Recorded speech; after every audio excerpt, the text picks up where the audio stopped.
Hey y'all, Dan with the Southern Paddler channel, and today I'm doing a review of my new Esquif Prospecteur 16.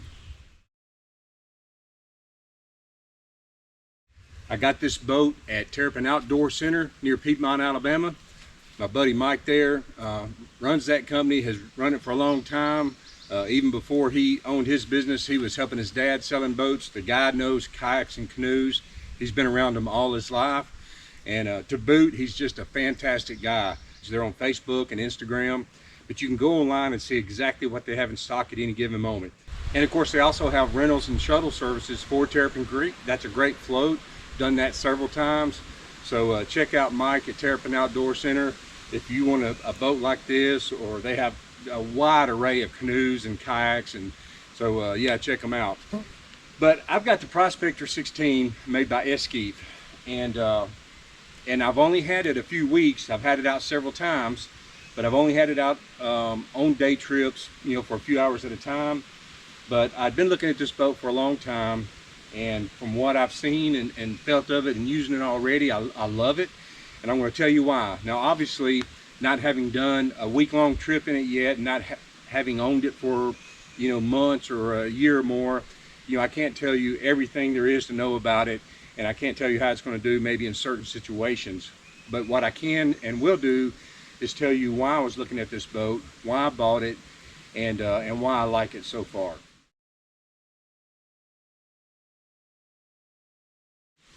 First of all, it's an Esquif. They're made in Canada. And as we all know, they know a thing or two about canoeing in Canada.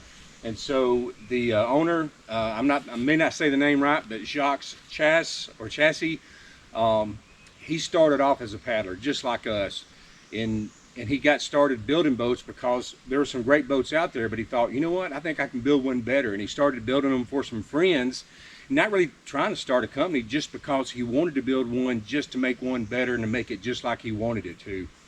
Well, of course, he did good with that, and that just grew into a business. So he started his business, and that's how Esquif Canoes got started.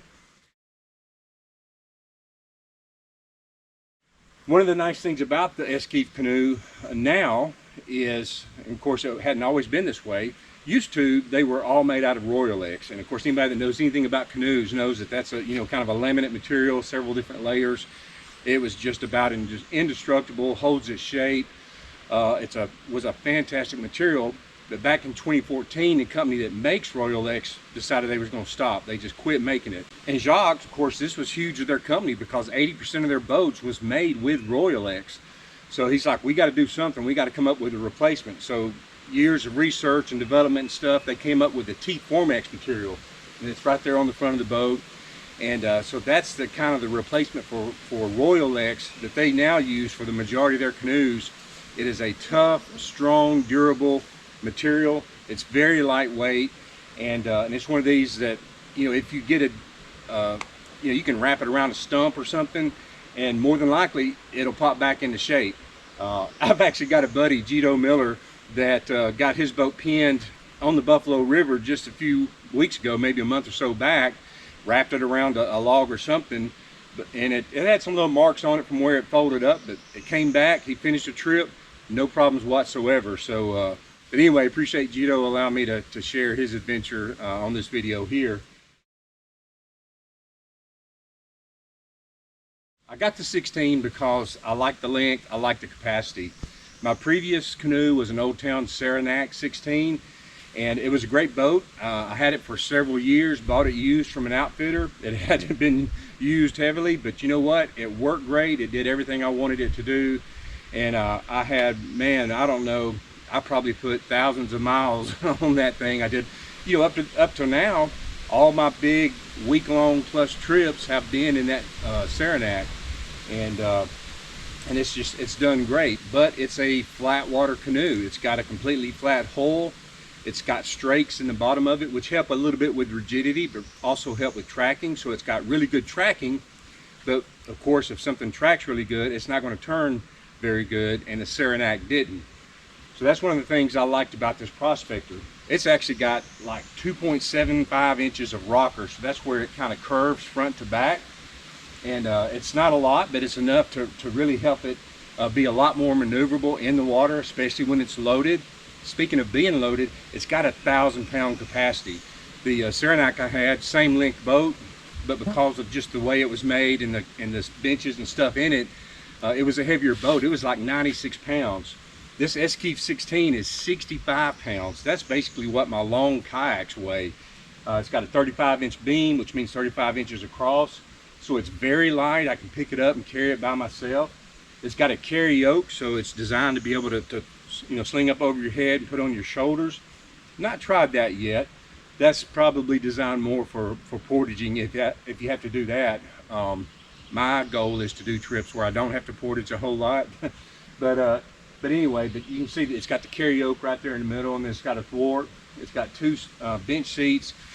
Now that's one of the things that I wasn't all that crazy about. In the Saranac, it had molded seats and plastic seat backs, and it was really comfortable, and I love that. And I could spend a lot of time in that boat and not have any issues.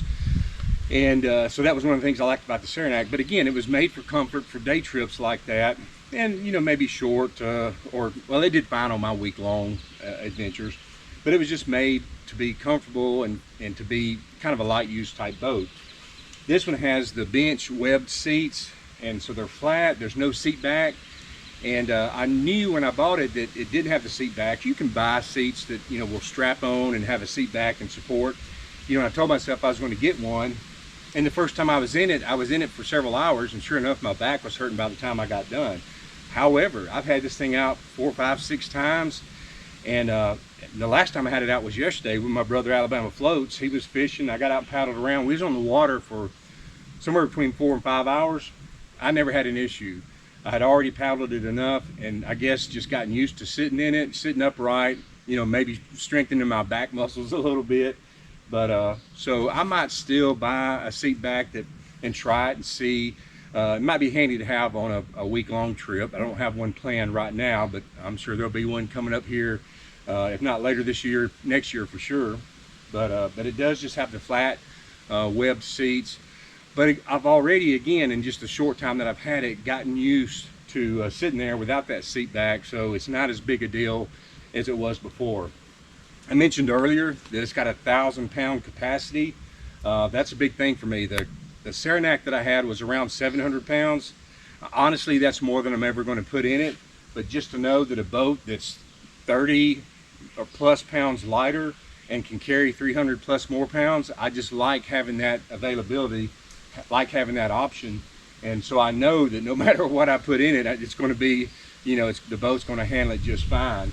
And I mentioned the rocker. It's got the 2.75, almost 3 inches of rocker front to back, and so you can tell by looking at it, even though it's sitting flat in the middle, the ends are up off the ground and out of the water, and that's the rocker that's built into it.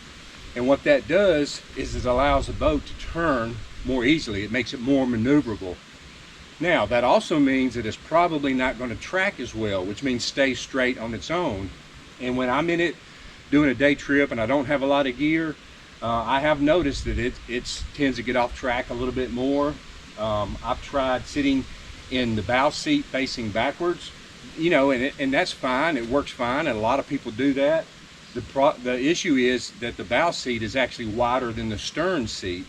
And so if you get used to paddling in the stern, and that's the most narrow part of the boat as far as the 2 seats, it's so narrow, but that's great for paddling because you have a real natural motion. It's close to your hips, close to your body. The bow is a little bit wider, so you're paddling out a little bit more. I did it, and it was fine, but I just like sitting in the stern in that seat. So what I do is, and right now I have a dry bag that's got 50 pounds of sand in it. I bought a couple of 50-pound bags of sand and put each one in a dry bag. I paddled it with both, and with 100 pounds in there, you feel it in the paddle. It makes the boat heavier, but it locks that front end and makes it sit lower in the water to where that stern will stay in there. And if you got a lot of wind, it's going to keep it a lot straighter. There is a little bit of breeze today. There was a few times I had to work to keep it straight, but again, I only had one of my ballast bags in there, so it's just 50 pounds. And even though I brought several other dry bags, it was all light stuff, camera gear, some drinks, my tripod, stuff like that. So Anyway, any boat, there's going to be that trade-off. Either it's going to be very maneuverable or it's going to track really well. And if it does one of those really well, it's not going to do the other one all that well. So what they tried to do with this one is put enough rocker in it to where it could be maneuverable, especially in rapids, which if you saw my latest video series from the Greenbrier River,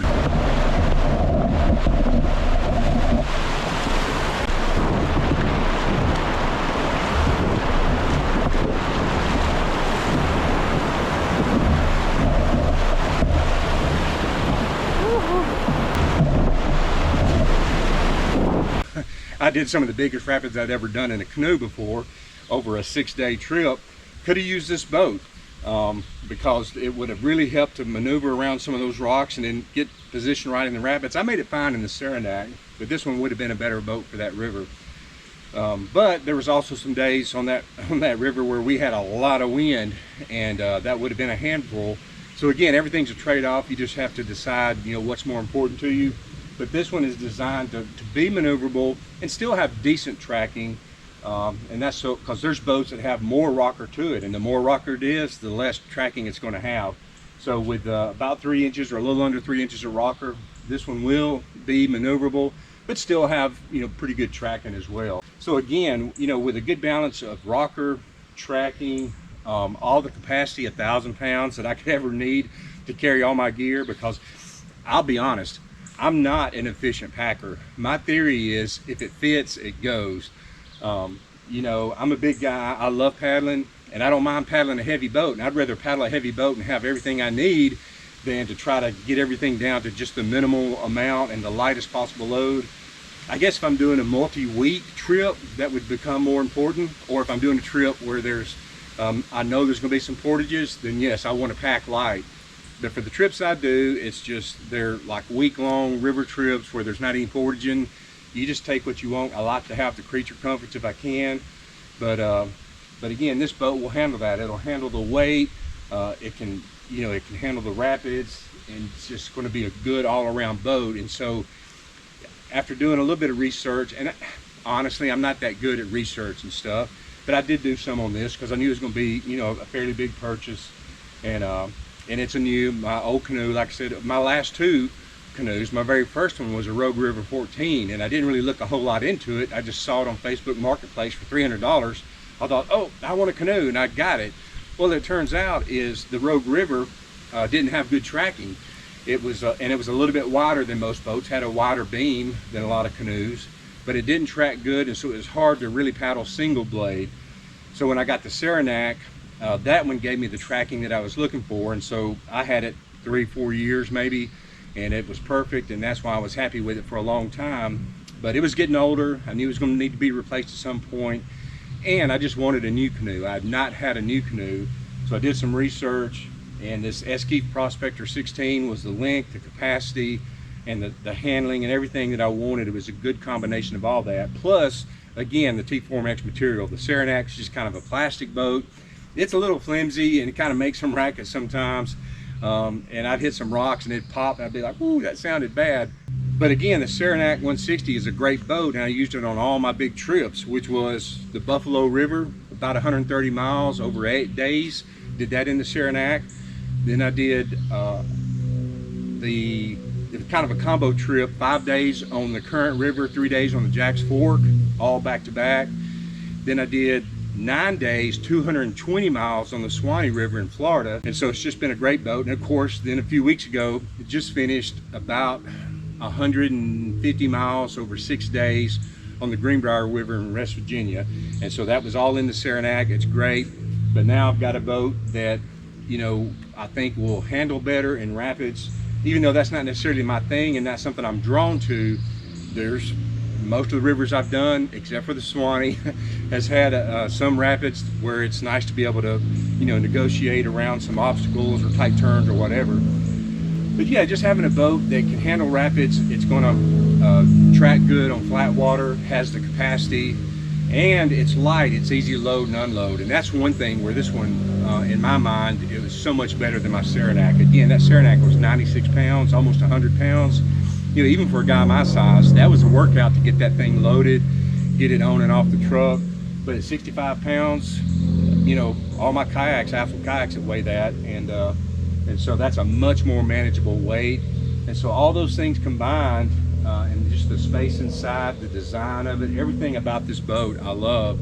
And again, it doesn't have the tracking that the Saranac does, but it does have better maneuverability. So there's a little bit of a trade-off, but it's not a showstopper. It's, again, I'm gaining something and giving up a little something, and it's something that I wanted to gain and something I was willing to give up a little bit on. So far, the Prospector 16 has been a fantastic boat. I've really enjoyed it, but I'm also looking forward to getting more time in it, putting some more gear in it, I haven't camped out of it yet. That'll hopefully be coming up here pretty soon. Maybe not in the summer, because like right now, I might have already showed you where I had to build a fire to kind of, even though it's June and 86 degrees, I've built a fire to try to keep the mosquitoes at bay, because they were bad when I got here, bathed in a bug repellent. But yeah, I want to eventually get this thing on a camping trip, see how it does. But so far, I've really enjoyed it. I haven't done anything to it other than I've already put on my Railblazer Starport base, heavy duty base at the back. On my Saranac, I had one front and back so I could sit at either end. But by the time I did this one, again, with the stern seat being the narrow one and having a more natural paddling position, I thought, you know what, I don't want to put a mount on the front like I did the Saranac. I just want to put it in the back. I'm going to always be in the back. And if it's trips where my load is lighter, I'll just have a ballast. You know, that's just something I've decided that I'll accept. That is how I'm going to do. And so far, it's worked fine. It's been great. It came with the ropes on the bow and the stern that kind of run through the hull. I didn't know this, but in looking it up, I discovered that those are called painters. Not sure why, but the little ropes in the bow and stern that go through are called painters. So it already had those installed. It's got ash thwart, ash yoke, and seats. Again, the web seats. It's got plastic.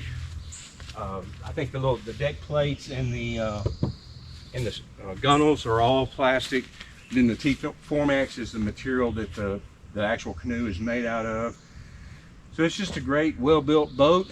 I've enjoyed it so far, and looking forward to getting more time in it. And so as I get more time in it, I'm sure I'll update you and talk about it on the videos.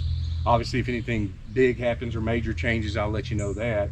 But again, keep in mind that I've only had it a few weeks and only had it on day trips, but it has been an absolutely fantastic boat. I love it so far, and I'm looking forward to getting more time in this thing and learning it even better. Hope you enjoyed this review of my new Esquif Prospecteur 16. Keep checking back, and if the good Lord wills, I'll have more adventures for you from my new canoe.